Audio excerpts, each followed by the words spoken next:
Hello, and welcome to our webinar on maximizing space in your practice. I'm Rachel Krug, CEO of Virtual Field.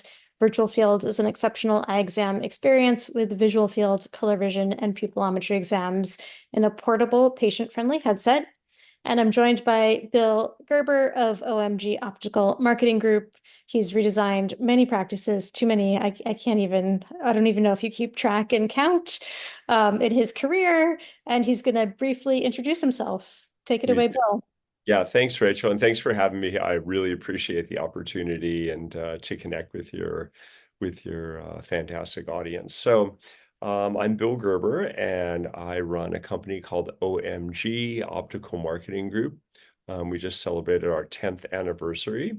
In our time, we have designed over 400 new and remodeled practices, which is really exciting. Actually, no, it's for new and remodeled. I'm looking at the numbers right here. It's 532 and counting. So we were actually getting some market share, I suppose. And we've made over about 1,500 locations so far. And what I mean by makeover is um, just something that incorporates signage, graphics, maybe some new paint, some murals, kind of like you see behind me, digital signage, and really just kind of taking what exists and making it a little bit better, as opposed to a full remodel, which is typically flooring, paint, just about every thing you could imagine to remodel. We've done remodels that have gone from just like gutting an existing place to literally one we just finished in San Diego for complete family vision care, about a 30-year-old practice where they redid everything, but they did not close for one day. Which is really a challenge because their goal was, hey, we are so busy for the next 6 months. We're booked out 2, 3 months. We got to stay busy, and so we found them a contractor who was able to work nights and early mornings. So they would come in and start it literally at midnight. And then work through the evening and then open up the next morning at 8:30, 9 o'clock. There might be a little dust here and there, but they got it done. And miraculously that happened. But we at OMG, we kind of geek out on this idea that elevating the eye care experience is really something that benefits everybody, because once we elevate through design in our own realm, um, we find that patients tend to stay, they tend to buy, and they tend to just drop in a little bit more often than they did previously in the environment. So it's an exciting time, and I'm excited that so many ODs out there, and obviously a lot of chains are really about design. Whereas maybe 10, 12 years ago, it was a few people, maybe 2, 3% were just like, oh my God, I gotta have the best possible design. Today, now I'm finding that it's a lot more like good designs more in the mainstream. So it's an exciting time.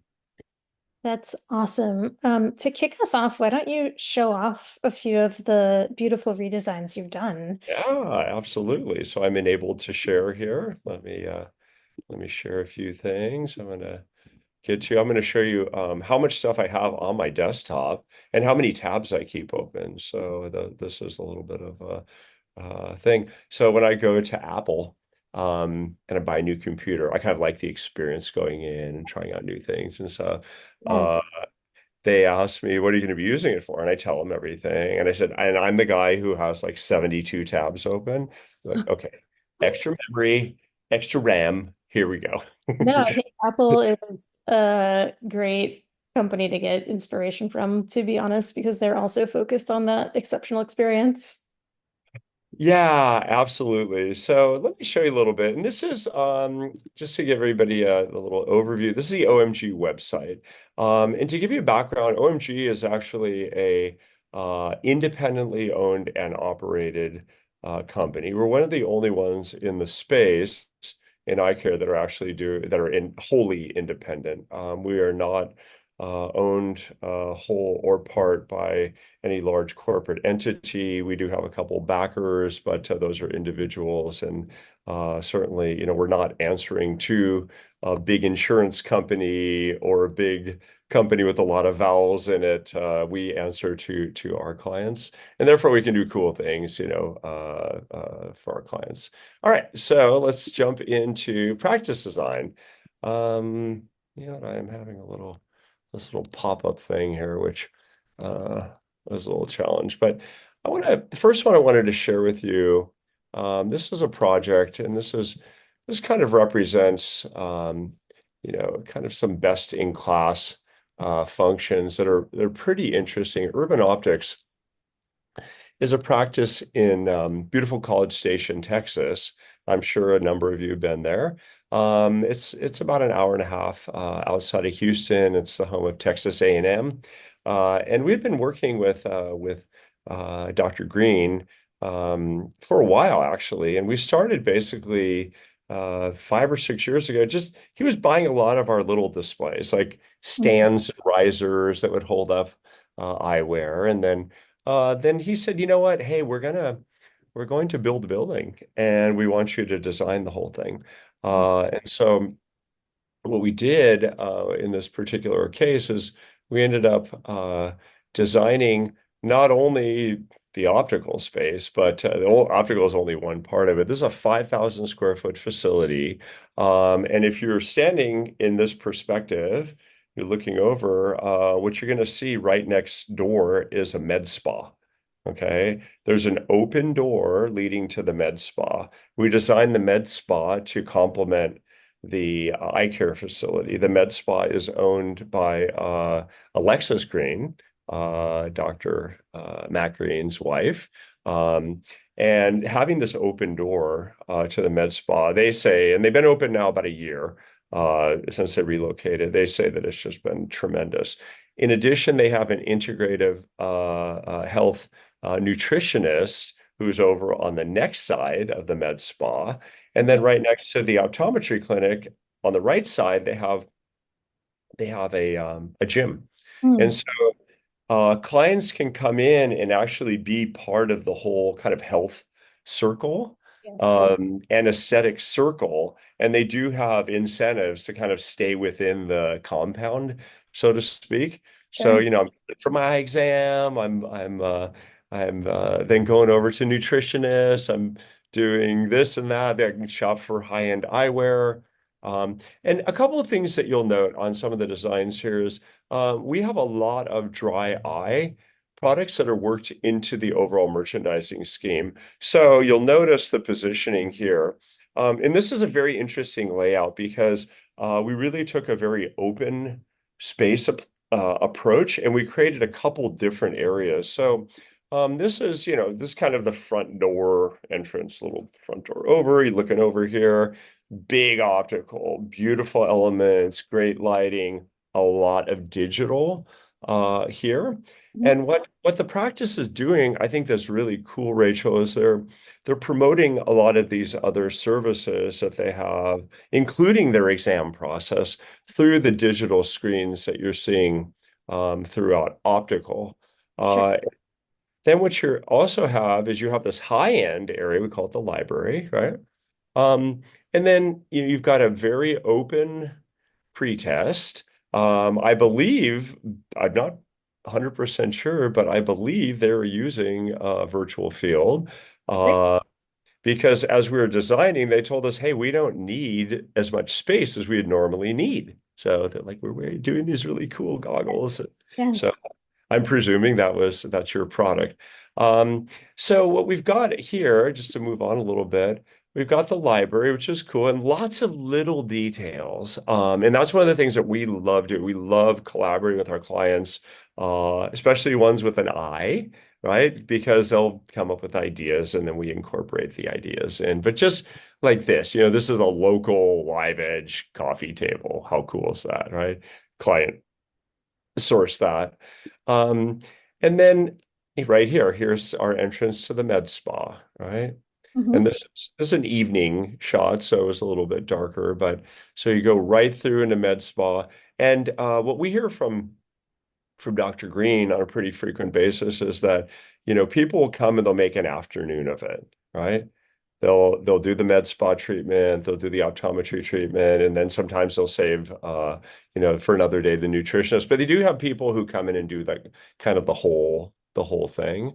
So Hmm. this one is that's one of my favorites. It's one of our biggest projects that we've done to date. And I'm really proud of this because we got to do the entire facility. Wow. We have a lot of other photos, and we'll share them as well.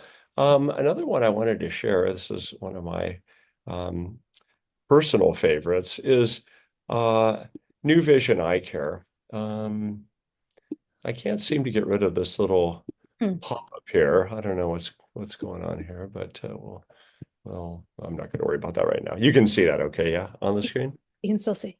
Okay, great.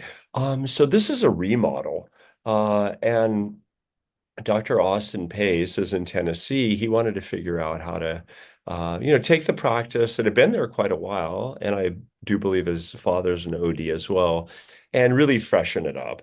Hmm. And so we came up with this design. We also were able to minimize some of the pre-test and spa, or I'm sorry, in medical or aesthetics area because of technology that they were using. And which was cool because in turn, we were able to get another 100 or so square feet in the front of house space. And we'll Right. talk about that a little bit, but it's kind of neat. I mean, just looking at optical, right? It's fresh, it's enticing. We don't have a whole lot of digital in here, but what we do have here, and this is kind of a key design concept now, is although we do have a waiting seating area, Mhm. it's also integrated into the optical space. So what we found is that's one of the most important components to driving capture is not putting somebody in a specific waiting area. Mhm. Right. And so if you can do it to have the seating like this, because we all need some seating, but if you can have the seating like this in a way that, you've got frames and other products and perhaps some samples of different things that you want people to try out, readily available. Um, 100%, because if I'm putting myself in the patient experience shoes, I'm coming in and sitting down, but maybe then I'm stepping up and browsing while I'm waiting. So that makes complete sense from an experience perspective. Yeah, absolutely. And, we see a lot of practices, including New Vision, who basically encourage pre-appointment browsing. And pre-appointment browsing we found is, in addition to the doctor's handoff, pre-appointment browsing and the doctor handoff combined, those are the two things that are going to lead to the 70+% capture rate. If you really focus on one over the other, you'll get improvements in capture for sure. But if you do the two together, then that is awesome. And I started OMG really from a consultant's perspective. I had run another display company before called Delectable Display, which I sold. And then in the 3 years or so before starting OMG, I did a lot of independent OD on-site consulting. And one of the things that we found was that most practices didn't have a great handoff between the doctor and the optician or the other staff members that would be delivering the service, number one. And number two, most practices had a totally separate waiting space. So note how this seating area is right in front of the front desk, right? So it's all part of the action. And talking about financial results, what we've heard from Dr. Pace is that the remodel was paid for in a couple months from increased business. So I'm not at liberty to discuss exact numbers, even though I'd love to, because I know. But from what I hear is, new look, new feel. People are sticking around and buying. Yeah. Um, Right. So, And this is kind of the general, like, overall feeling you have. And one of the more important things too is when you're walking out of clinical, that your line of sight is awesome, right? And you're looking around, you're like, okay, what brands do they carry? What's in it for me? Do they have what's gonna entice me, right? So that's what we really try to focus on. But yeah, just a couple designs that I'm gonna take you back do we have a video? We did have a video for him at one. Hope I don't see it here. But in any case, and then the last one I wanted to share, which I thought was pretty cool. Let me go back here, practice design, um, is this one. This is Claravista, and you're going to see some similar components to what we showed you with the Urban Optics video. But what I wanted to show you is a couple of the back of house elements, and to show how design matters, right? In a space, we really look to all the details, like what's the artwork like, and we did all the artwork for them, and we didn't create it, but we printed it, framed it, and so forth. Mhm. And then just looking at clinical area, we've got our optos here, but little fun elements, right? That's the thing, because I think most, I'll be honest, I've been in over 8,000 practices in my career. I started as a frame rep, so that was one of the ways I got into so many practices. But I'm going to tell you, still today, I go into lots and lots of practices, and I'm going to say 90% of practices I walk into are boring. Mhm. Yep. They're professional, they're fine, right? But they're boring. And Mhm. it's like a little something to make people smile, right? To make it fun. Or to Uh, bring your own personality to it, right? Like what's the doctor's personality and what's different about them and what's different about this practice? Absolutely. And that's the thing. Look, if you're independent and you've gone to the time and expense and sacrifice to open your own thing, why not have it reflect who you are? That's everything. I mean, I've done, I can't even tell you how many practices we personalize to the passion and the personality of the individual. We're just doing a little makeover on a practice in Ohio. And the doctor we were talking to, he's like, "Yeah, I'm second generation. My dad uh took over. No, I'm third generation. My dad took over from my grandpa. We've been here almost 100 years." Oh, how cool is that? And what's unique about the practice? Well, my dad grew the largest pumpkin ever recorded in America.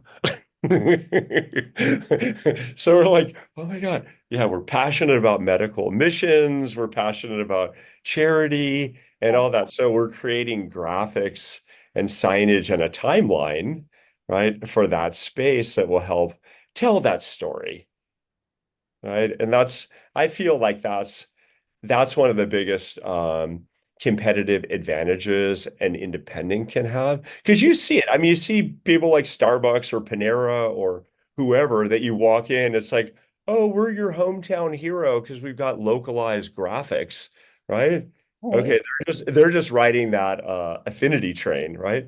But as a local independent, man, the opportunity to personalize, like we did. We've done a lot of topographical maps for people.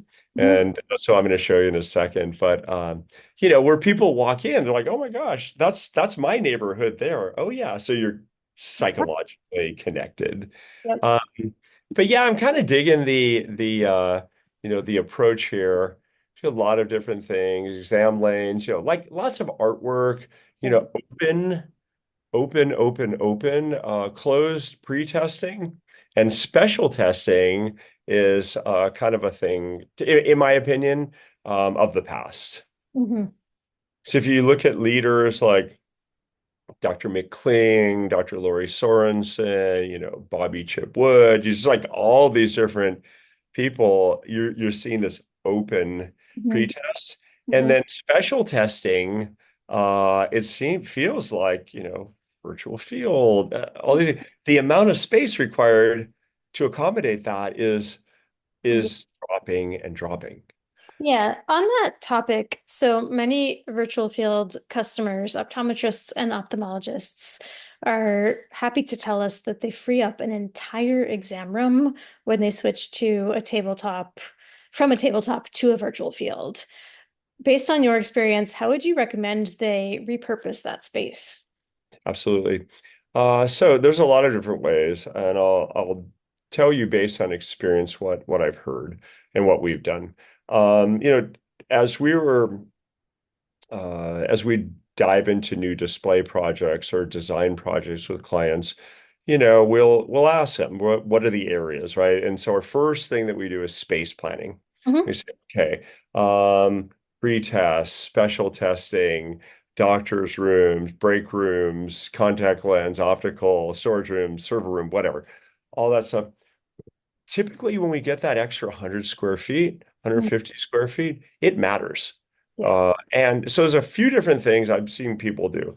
Number one, biggest use is to make it into a treatment room. Mhm. Okay. We're seeing a huge explosion in aesthetics.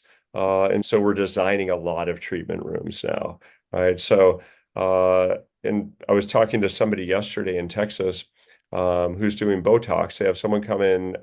They're not, well, maybe they're doing Botox. But, Their practices. they're providing Botox, yeah. So they have a nurse that comes in 1 day a week.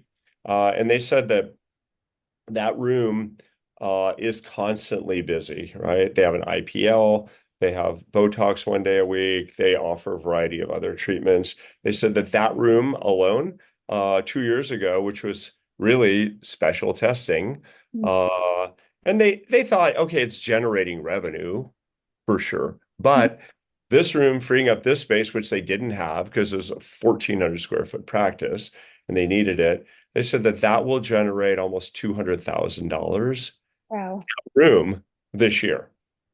Wow. Okay. So the consideration previously was, hey, do we need to move, or do we just need 100 square feet? In my opinion, they would have been well served to move, but whatever. We got leases. That's not my place to say. Sure. The other thing that I've seen people do is um, expand the optical by that much area. Mhm. Uh, 100 square feet in an optical provides you a lot of opportunity, right? It's a 10 by 10. Mhm. So what we've done for some people is basically move back the reception. And also just on the topic of reception, we're starting to see a fundamental rethinking of the large reception desk. It's not needed like it used to be. We're seeing a lot more greeter stations and smaller, like one person, maybe two-person Yeah. reception areas. But what we've seen is, having that extra room, if we can kind of push back that reception, right? Then we get another 100, 150 square feet for optical. Mhm. Um, we've done it where we've set up specific high-end areas where we took that 150 square feet. Um, and granted, a typical optical, is doing about $500,000 and 600 square feet.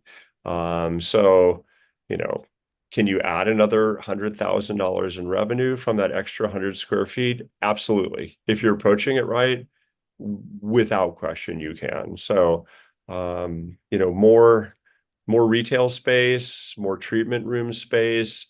I've had a few people say, "Oh, now we have storage," Mhm. which if you need storage, Sure. fine. I would suggest that you look to that space for something more revenue producing. Sure. Sure. And on that topic of revenue, what metrics do you think are essential to track about space? Why should a practice even track dollars per square foot?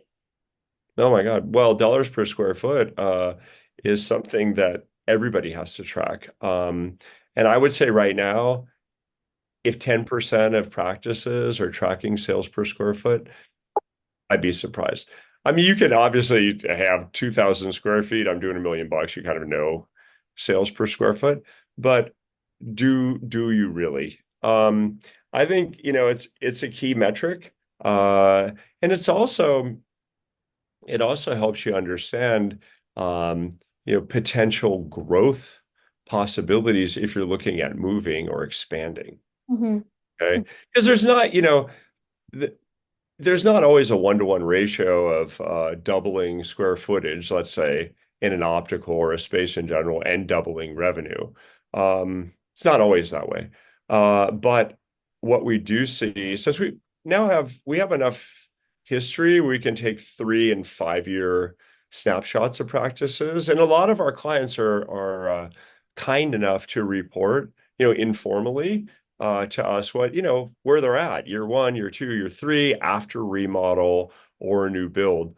Um, I see on average about a 22% increase for a 5 year period in a practice post remodel, right? Or post expansion.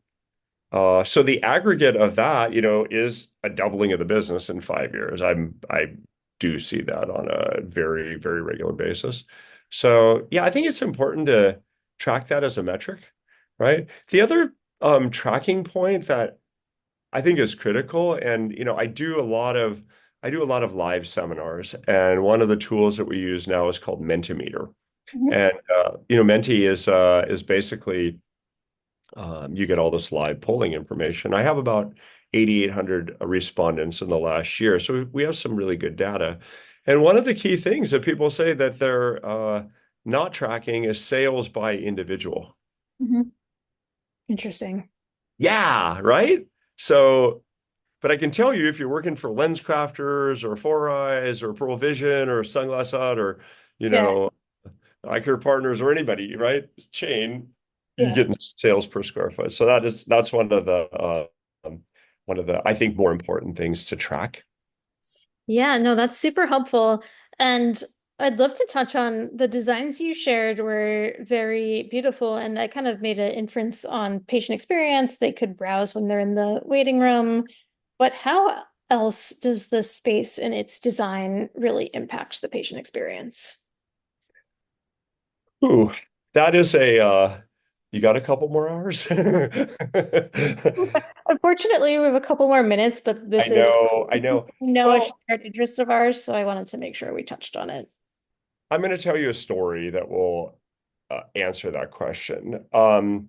I was on a flight not too long ago, and it was about 7 in the morning, and I'm sitting next to a to this gal, an older lady, and she asked me, "What do you do?" I told her I design optometry practices in optical stores. Oh my God, that's so cool. Uh, that is so great. I said, where do you go? And she said, I go to Family Vision Care Center in San Diego. And I wanted to say, oh my God, we remodeled the place 2 years ago, 3 years ago. It's such a cool facility. But I didn't, right? I was like, oh, tell me about your experience. What do you think? She's like, I've been going there for 20 years. She said, I was looking for my family and I for a new place because I felt they were so outdated, right? I love the doctor. I love the experience. It was good. Sometimes I get my glasses there, sometimes I wouldn't. She's like, you should see what they did. And I'm like, oh, what did they do? She's like, it's beautiful. There's bright colors. It's very informative. I can look. And she even mentioned, she's like, when I go back and I do those little tests, she's like, there's a little sign. It tells me what the test does. Oh, She wow. goes, "Well, now I know." Then they send me this cool survey afterwards. They let me get my own coffee or water. And it's just such a wonderful experience. I said, so now do you stay there? Or do you buy all your glasses? Or she goes, I never go anywhere else. Oh, wow. Yeah. Right. So that's kind of, I think that's, it's our goal to help that experience play out, Great. hopefully, millions of times a year in the US and Canada, where people say, look, I eye care is important to me, the products are important to me, the experience, and I want to talk about it. And I feel like most people are super nice and they're not going to say, hey, your place is out of date or it's crusty, right? Right. They're just too nice. They don't say that, but they do vote with their actions by going elsewhere if or they don't even get the solution fulfilled. So I think there's tremendous opportunity for almost every practice in the country to elevate their experience, and help really keep patients in what I like to refer to as the circle of care, which means you got examined here, get your goods here, right? So that's the idea, and then come back whenever you want. So that's our that's my story, and I'm sticking to it. Amazing, Bill. Thank you so much for everything you do for the eye care profession. It's been an honor having you, and thanks to our attendees for joining. We will see you next time. Yeah, thank you so much. I really appreciate you and keep up the great work at Virtual Field. I love what you've created, what you're bringing to the market. I hear so many good things about your product and your like paradigm shift in the market. So way to go. Amazing. Appreciate that. See you Super. soon.